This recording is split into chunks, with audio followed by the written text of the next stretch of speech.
ശ്രീ ഗണേശായ നമഃ. ഓം ശ്രീ സരസ്വത്यै നമഃ. ഓം ശ്രീ ഗുരുഭ്യോ നമഃ. ഓം നമോ ഭഗവതേ വാസുദേവായ.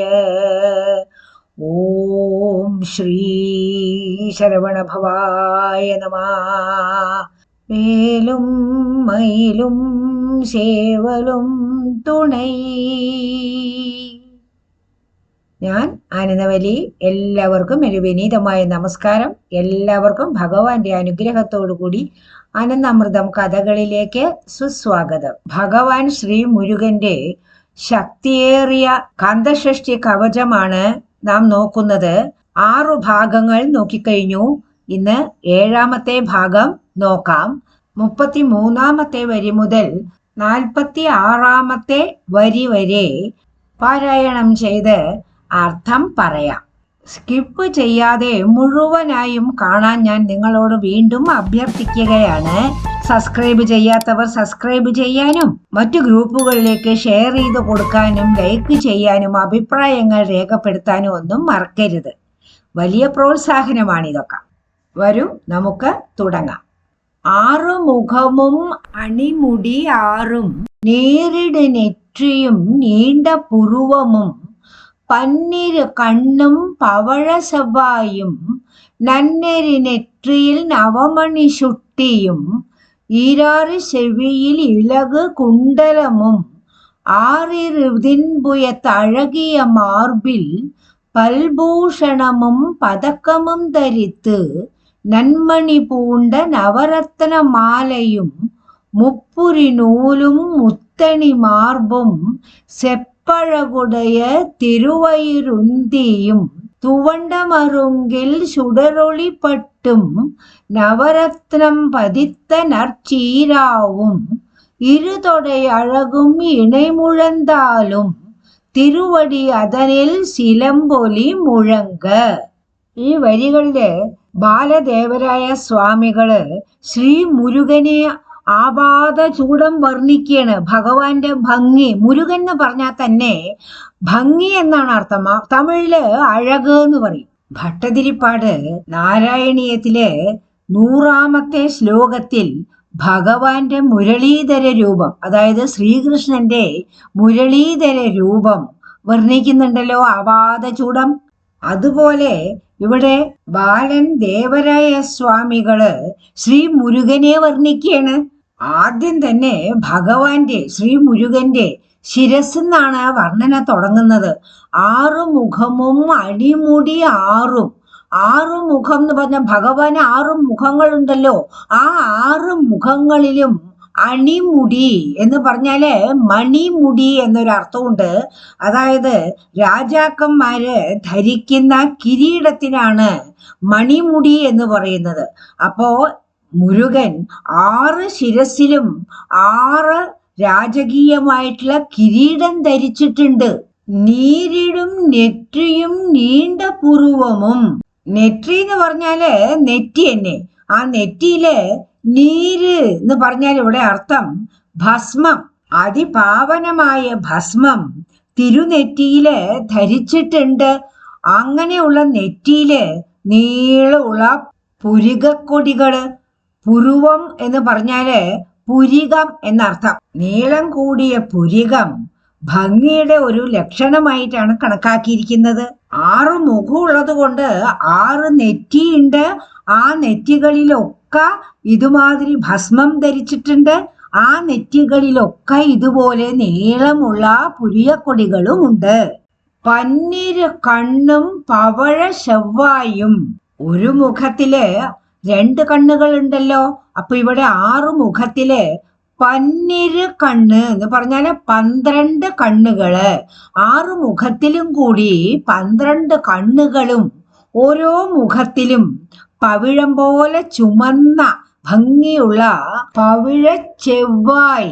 ചെവ്വായ് എന്ന് പറഞ്ഞാല് ചുമന്ന വായ എന്നർത്ഥം. ഇവിടെ അർത്ഥം എന്താണ്? ചുമന്ന ഭംഗിയുള്ള ചുണ്ടുകള്. പുരികങ്ങള് നീളമുള്ളതായതുകൊണ്ട് തീർച്ചയായും കണ്ണുകളും അതുപോലെ നീളമുള്ള വലിയ കണ്ണുകൾ. ഭഗവാന്റെ കണ്ണുകളെ പറ്റി പറയുന്ന സമയത്ത് ആചാര്യന്മാര് ഭഗവാന് 12 കണ്ണല്ല 18 കണ്ണുകൾ ഉണ്ട് എന്ന് പറയും. അതെന്താ അവര് പറയണെന്ന് വെച്ചാല്, ഭഗവാനെ പുറമേക്ക് കാണുന്ന ഈ 12 കണ്ണിന് പുറമേ ഓരോ മുഖത്തിനും ഓരോരോ അകക്കണ്ണ് ജ്ഞാനക്കണ്ണ് എന്ന് പറയുമല്ലോ, അതുണ്ട്. അപ്പൊ അങ്ങനെ കണക്കാക്കുമ്പോ ആ 6 കൂടി കണക്കാക്കണമല്ലോ. അപ്പൊ അങ്ങനെ കണക്കാക്കിയാൽ 18 കണ്ണുകളായി. ഇവിടെ ബാലൻ ദേവരായ സ്വാമികള് 12 കണ്ണുകളുടെ കാര്യമാണ് പറഞ്ഞിരിക്കുന്നത്. നന്നെരി നെற்றிയിൽ നവമണി ചുട്ടിയും.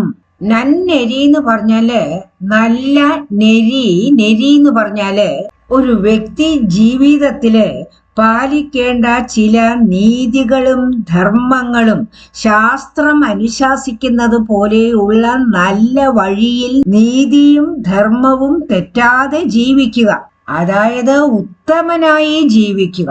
അങ്ങനെ ഉത്തമനായി ജീവിക്കുന്ന ഒരു വ്യക്തിയുടെ നെറ്റിക്ക് നല്ല വീതിയായിരിക്കും എന്നാണ് പറയുന്നത്. ഭഗവാൻ ശ്രീ മുരുകന്റെ നെറ്റി നന്നെരി നെറ്റിയാണെന്നാണ് പറയുന്നത്. എന്ന് വെച്ചാൽ എന്താണ്?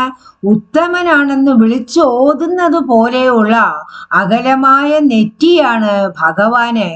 ആ നെറ്റിയിൽ എന്താണ് ധരിച്ചിരിക്കുന്നത്? നവമണി ചുട്ടി. നവമണി എന്ന് പറഞ്ഞാല് എല്ലാ രത്നങ്ങളും നവരത്നങ്ങൾ കൊണ്ട് ഉണ്ടാക്കിയ ചുട്ടി ധരിച്ചിട്ടുണ്ട്. നവം എന്ന് പറഞ്ഞാല് 9, നവരത്ന മോതിരം എന്നൊക്കെ കേട്ടിട്ടില്ലേ? അങ്ങനെയുള്ള രത്നങ്ങള് ചുട്ടിയിൽ ധരിച്ചിരിക്കുകയാണ്. അപ്പൊ എല്ലാ നിറത്തിലും ഉള്ള വിലപിടിച്ച നവമണി. നവം എന്ന് പറഞ്ഞാൽ പുതുമ, പുതിയത് എന്നൊക്കെ അർത്ഥമുണ്ട്.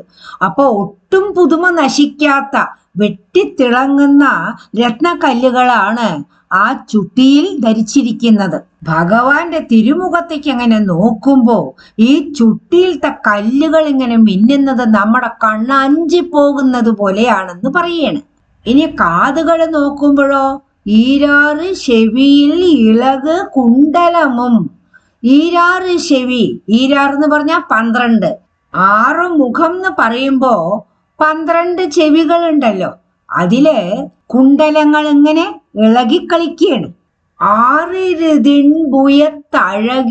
മാർബിൽ.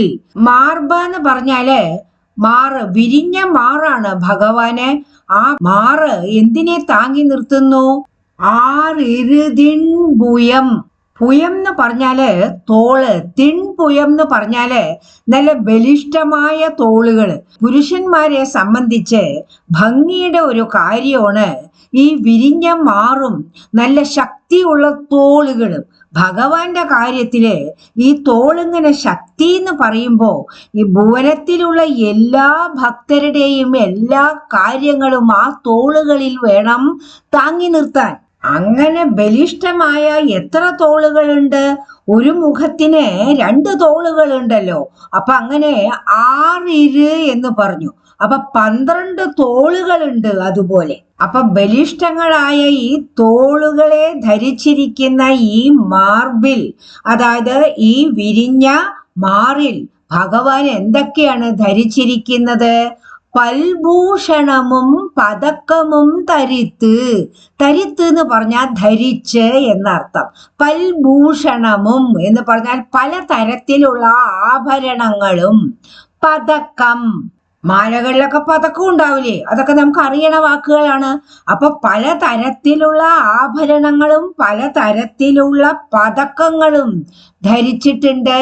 ദേവരായ സ്വാമികൾക്ക് വിവരിച്ചത് മതിയാവില്ല. അപ്പൊ വീണ്ടും ആഭരണങ്ങളെ പറ്റി വീണ്ടും പറയണേ. നന്മണി പൂണ്ട നവരത്നമാലയും. നവരത്നമാല ധരിച്ചിട്ടുണ്ട്. അതിലുള്ള മണികളെ, നവരത്നങ്ങള് എങ്ങനെയുള്ളതാണ്? നന്മണി പൂണ്ട, ഉള്ളതിൽ വെച്ച് ഏറ്റവും ശ്രേഷ്ഠമായ വില കൂടിയ നല്ല പ്രഭയോടുകൂടിയ നവരത്നങ്ങളാണ് ആ മാലയിലുള്ളത്. ദേവരായ സ്വാമികള് ഭഗവാനെ നേരിൽ കണ്ടിട്ട് ഇങ്ങനെ ഓരോരോ ഡീറ്റെയിൽസും പ്രത്യേകമായിട്ട് നോക്കുകയാണ്. അപ്പൊ ഒന്ന് കാണുമ്പോ മറ്റൊന്ന് കാണില്ല. അപ്പൊ അത് വർണ്ണിച്ചു കഴിഞ്ഞതിന് ശേഷമാണ് മറ്റൊന്ന് കാണുന്നത്. അതുകൊണ്ടാണ് ഈ മാറിടത്തിൽ ഒരുപാട് ആഭരണങ്ങൾ ഉണ്ട് എന്ന് പറഞ്ഞിട്ട് ആ ഡീറ്റെയിൽസ് നോക്കുമ്പോഴാണ് അതിൽ നവരത്ന മണി മാല കാണുന്നത്. ഇനി ശ്രദ്ധിച്ച് നോക്കുകയാണ്. അപ്പൊ അവിടെ അടുത്ത വരിയിൽ നോക്കൂ, മുപ്പുരി നൂലും മുത്തണി മാർബും. ശ്രീ മുരുകന്റെ മാർബില് സാധാരണ ഗുരുക്കന്മാരൊക്കെ ധരിക്കുന്നത് പോലെയുള്ള പൂണൂലും കാണുന്നുണ്ട്. ശ്രീമുരുകൻ വേദപ്പൊരുളാണല്ലോ, വേദത്തിന് തന്നെ അർത്ഥം പറഞ്ഞ ഗുരുവാണല്ലോ, സ്വന്തം പിതാവിന്റെ ഗുരുവായതാണല്ലോ. വീണ്ടും പറയണ്, മുത്തും പവിഴങ്ങളും ഒക്കെ ധരിച്ച ആ മാറിടത്തിലാണ് ഈ പൂണൂല് ധരിച്ചിരിക്കുന്നത്.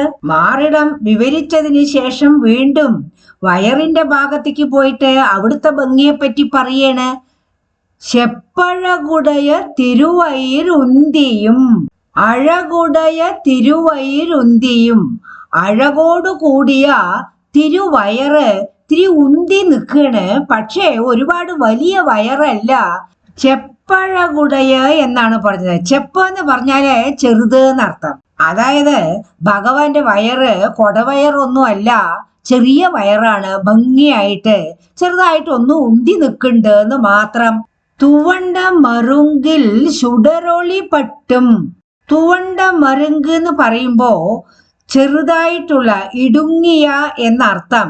തുവണ്ട എന്ന് പറഞ്ഞാല് അത്ര വീർത്തതല്ലാത്തത് എന്നാണ് അർത്ഥം. ഇടുപ്പിനെ പറ്റിയിട്ടാ പറയണത്. ഭഗവാന്റെ ഇടുപ്പ് അങ്ങനെ കുടുങ്ങിയിരിക്കുകയാണ്. അതില് ചുടരൊളി പട്ടും, പട്ടാണ് ഉടുത്തിരിക്കണത്. എങ്ങനത്തെ പട്ടാണ്? ആ പട്ടിൽ നിന്ന് ചുടരൊളി, ഒളി എന്ന് പറഞ്ഞാൽ ഞാൻ മുമ്പ് പറഞ്ഞിട്ടുണ്ടല്ലോ, പ്രകാശം. ആ പട്ടിൽ നിന്ന് പട്ടിങ്ങനെ പ്രകാശിക്കുകയാണ്. പട്ടിന്ന് ഉണ്ടാവുന്ന ആ പ്രകാശത്തെ എന്തിനോടാണ് ഉപമിച്ചിരിക്കുന്നത്? ചുടരൊളി.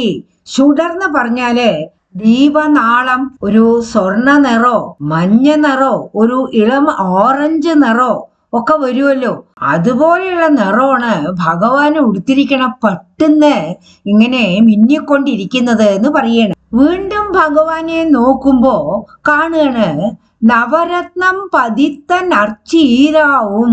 ചീര എന്ന് പറഞ്ഞാൽ ഇവിടെ അർത്ഥം കവചം. യോദ്ധാക്കളൊക്കെ കവചം ധരിക്കുമല്ലോ, ഭഗവാൻ ഒരു യോദ്ധാവല്ലേ. ആ കവചം എങ്ങനെയുള്ളതാണ്? നവരത്നങ്ങളാണ് അതിലും പൊതിച്ചിരിക്കണത്. എല്ലാം കൂടെ മിന്നിയിട്ട് ദേവരായ സ്വാമികൾക്ക് ഓരോന്നോരോന്നായിട്ടേ കാണുന്നുള്ളൂ. കവചം അവിടെ ധരിക്കുക തോളിന്റെ താഴത്തേക്ക് കഴുത്തിന്റെ ഭാഗത്തേക്കായിട്ട് ഇടുപ്പിന്റെ അതുവരെ ധരിക്കില്ലേ, അങ്ങനെ ധരിച്ചിരിക്കുകയാണ്. അതിലൊക്കെ നവരത്നങ്ങളാണെന്നാണ് പറയണത്. പിന്നെ താഴത്തേക്ക് നോക്കൂ, ഇരുതൊടയ അഴകും ഇണയും ഉഴന്താലും. തൊടയുടെ ഭംഗി പിന്നെ പറയേ വേണ്ട. രണ്ട് തൊടകളും വലിയ ഭംഗിയാണ്. പിന്നെയോ ഇണയും മുഴന്താലും. മുഴങ്കാല ഇണയെന്ന് പറഞ്ഞ അവിടെ എന്താണ്? രണ്ടെണ്ണം എന്നർത്ഥം. രണ്ട് മുഴങ്കാലുകളും അതുപോലെ വലിയ ഭംഗിയായിട്ടിരിക്കുകയാണ്, ആരെയും ആകർഷിക്കുന്നത് പോലെ. പിന്നെയോ തിരുവടി. തിരുവടി എന്ന് പറഞ്ഞാൽ എന്താ അർത്ഥം? തൃക്കാലുകള്. അതിൽ തൃക്കാലുകളിൽ ചിലമ്പൊലി മുഴങ്ക്. ചിലമ്പിന്റെ ഒലി. ഭഗവാൻ ഇങ്ങനെ ഭക്തന്മാരെ രക്ഷിക്കുന്നതിന് വേണ്ടി നാം വിളിക്കുമ്പോ നമ്മുടെ അടുത്തേക്ക് വരികയാണ്. അങ്ങനെ വരുമ്പോ ഭഗവാൻ ധരിച്ചിരിക്കുന്ന ചിലമ്പെന്ന് ഇങ്ങനെ ജിൽ ജിൽ എന്നുള്ള ശബ്ദം ഇങ്ങനെ വരികയാണ്. അത് ചെറുതായിട്ടല്ല, മുഴങ്ക എന്ന് പറഞ്ഞു. വലിയ രീതിയിലാണ് ആ ശബ്ദം കേൾക്കുന്നത്. അങ്ങനെ ആ ശബ്ദം കേൾപ്പിച്ചുകൊണ്ട് ഭഗവാൻ നമ്മുടെ അടുത്തേക്ക് വരികയാണ് എന്ന് പറയണം. അങ്ങനെ ശിരസിൽ തുടങ്ങിയ വർണ്ണന അവസാനം തൃപ്പാദത്തിൽ കൊണ്ടുവന്ന് നിർത്തി. 46 വരികൾ പൂർത്തിയായി. ഇതിന്റെ അടുത്ത ഭാഗം അടുത്ത വീഡിയോയിൽ നോക്കാം. അടുത്ത വീഡിയോയിൽ കാണുന്നത് വരെ നന്ദി, നമസ്കാരം. ലോക സമസ്ത സുഖിനോ ഭവന്തു. ഭഗവാന്റെ അനുഗ്രഹം എല്ലാവർക്കും ഉണ്ടാകട്ടെ. ഓം ശ്രീ ശരവണ ഭവായ നമഃ.